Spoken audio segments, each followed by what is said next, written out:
This week's Michigan Lottery Excellence in Education winner is Kelly Herberholtz with Dakota High School, which is in Macomb, Michigan. We have a video from your nominator. Let's take a look.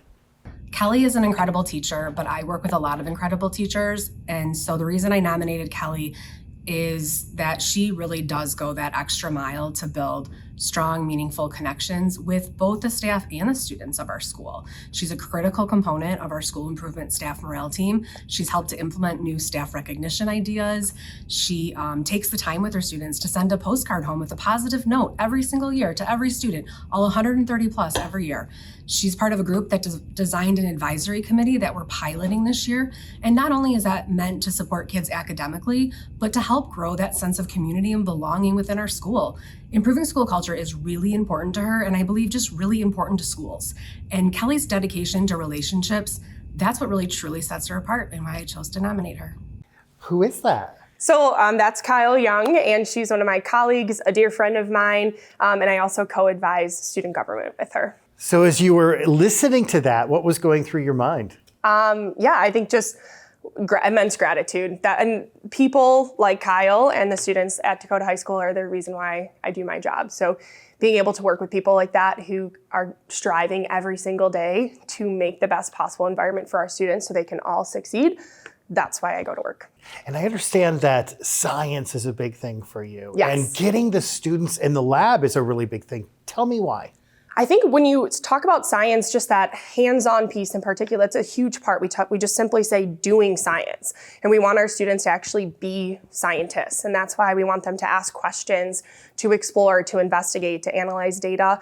And the lab is the best place to do that. And at the end of the year, when I do an exit survey and I ask my students, what's your favorite thing about AP chemistry, for example, I would say 95% of them say the labs. The lab experience, even if it was stressful, even if it was challenging, that is what they remember. That is what they love. Tell us about what you do as a student advisor for the government, right? Yes, for student government. It's really a very all-encompassing role. I'm basically there to advise and guide our student leaders. And student leadership and leadership in general is a huge passion of mine. So when that opportunity presented itself at Dakota to be able to take on that role, I work with about 75 student leaders and an 8-student executive board each year. And our goal is basically to create a positive school environment at Dakota, to help them plan events for their peers that they want to attend so that they can have more connection to our school and they can have fun. Because school should be fun, it should be engaging, and it should foster that sense of community. And our student leaders really take on that role. So my job is to advise them, to mentor them,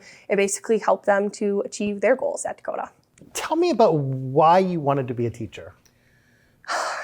Being a teacher, I think, is like the perfect amalgamation of all of the things that I care deeply about. Growing up, I love school. I've always loved learning. I'm a lifelong learner.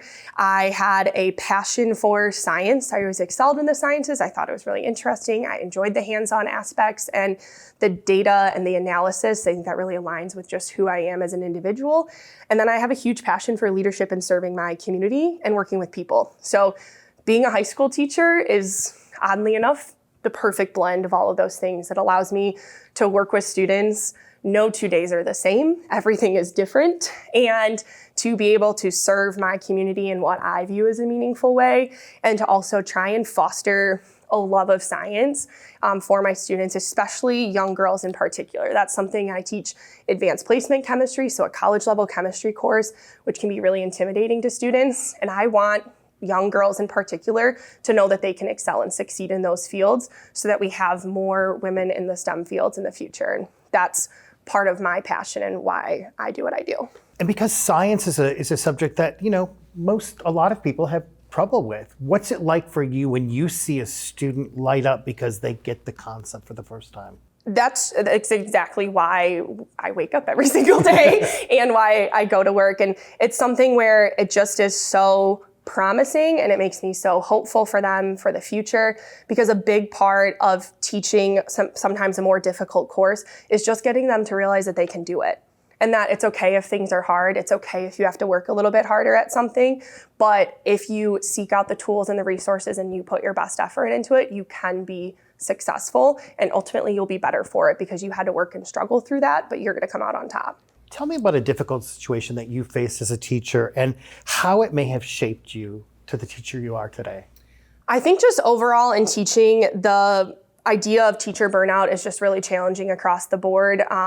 And our jobs, although being immensely rewarding, can also be really challenging. Sometimes it feels like quite the grind. You have to wear a lot of hats as a teacher. I wear a lot of hats in our building, not only in the classroom, as a student government advisor, serving on different committees in our school and across our district.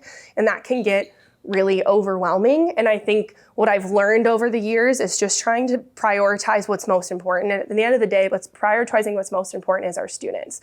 And what's best for kids is going to be what's most important. And I also know what's best for kids if I am healthy and doing well and am able to show up in a meaningful way. So trying to find that balance and trying to curb that burnout and set healthy boundaries is something that I've had to figure out. And as I'm entering my 12th year, it's not perfect, but I definitely am able to be more successful so I can be the best version of myself for my students every day.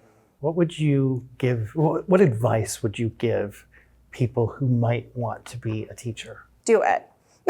First and foremost, and we see it, the teacher shortage, it's very real. It's in our schools and in our communities. And I would just encourage you to take the jump. Pick a field that you're passionate about, because ultimately you're going to be teaching a content every single day, day in and day out. And it's most beneficial to students if you teach something you actually like and enjoy talking about. And know that although that there might be some challenges along the way, the job of a teacher is incredibly rewarding. It's so cool. I'll talk to people who aren't in the education field and I'm just like, you have no idea necessarily what it's like to be in a classroom every single day. But it's so cool. Our kids are special. They keep you current. They keep you on your toes. And it's unlike, I think, a lot of professions in this world. And to be able to connect with young people on a daily basis and hopefully make a difference and help people to reach their goals, I think that's one of the most meaningful pursuits in life. And I would encourage them to keep with it and stay the course. And that is what you're doing. Congratulations. Thank you. Kelly from Dakota High School receives a $2,000 check from Lottery Commissioner Susanna Shkreli. Excellence in Education Awards, sponsored by the Michigan Lottery, providing more than $28 billion to public education since 1972.